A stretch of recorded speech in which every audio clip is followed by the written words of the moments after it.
I'm one of the new members of this group today. My name is Jasleen, and thank you for giving me this opportunity to deliver this speech today. I'm also going to start my speech with a question, but a very morbid question. Who here is not afraid of death? Or of falling seriously ill? Two different things. If you're not afraid of death yourself or serious illness for yourself, we definitely get afraid of death or serious illness for our loved ones. It is inevitable though. And whenever or if you would ever reach that point in your life, there is about 75% chance that you will be standing facing somebody like me. So I'm going to reintroduce myself. I'm Jasleen Pannu. I am a critical care physician, which means that I'm trained to treat the sickest of the sick. I'm trained to treat patients who are admitted in the ICUs. I moved here 2 years ago after I finished my training at the Mayo Clinic in Rochester, Minnesota. I work here in Bridgeport Hospital, and I'm finishing my further training in pulmonology. Now, I don't want to make this a CV or a presentation of my biodata or trying to boast my profession. What I really want to do through this speech is give you guys an opportunity to know the individual, the person behind the scrubs, the person behind the stethoscope, the person behind the white coat. A typical day for me looks nothing like the Grey's Anatomy. But I do have to say that there are some days that do, and those days keep the momentum going.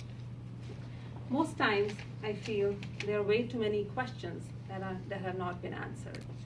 There are way too many losses that I wish I would not have seen. There are some patients that make a turnaround and surprise all of us, which we never expected to do well. And to be on the positive side, given the right time and the right opportunity, we're able to usually wheel the patient's outcome towards a positive direction with what we have today. And then on the other hand, sometimes there's nothing that we can do, nothing I can do.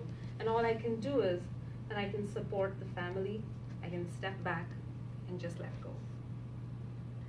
So where did this all start, and why am I even here? Why did I choose to be what I did? So I got to take you a little bit back in time. So I was born in India, in a city called New Delhi. I'm not going to tell you how many years back. I'm an only child. I am not spoiled, but I'm extremely stubborn. Once I get my mind to something, it is very difficult for me to waver. I was brought up in a family of Army officers, of Navy officers, of Air Force officers. So their passion and zest rubbed on me. I was a rebel. I thought I'm different, and I tried to be different in whatever I do. My family did not have any room for bookworms, but I was one. And JP, in India, geeks are the popular kids. Not anymore, Justine. When I was 17, I left my overprotective household. I traveled across the country, and I started my medical school. I stayed there for 5 years. And then 7 years ago, I picked up my bag.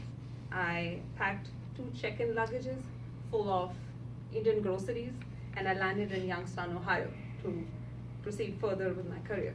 At that time, I did not know about Patel Brothers. I came to know about later. But it was then that I found my passion in ICU medicine here through years of trials and tribulations. And then through years of trials and tribulations also, I found my husband, who I just got married to this last year. So between this journey of, being born somewhere in the family and, reaching where and standing here today where I am, I have encountered a question multiple times from my friends, acquaintances, relatives. The question is, why? And fortunately for myself, most of the time, I've been able to answer that question by saying, why not? So Jocelyn, why did you have to leave your house, go across the country at 17, and then just go through so many trials for medical school? Why didn't you just choose something else and stay close to home? Why wouldn't I? Why should I not? I was one of the 0.3% of applicants who was selected to go to medical school in the whole country. Why would I give that up?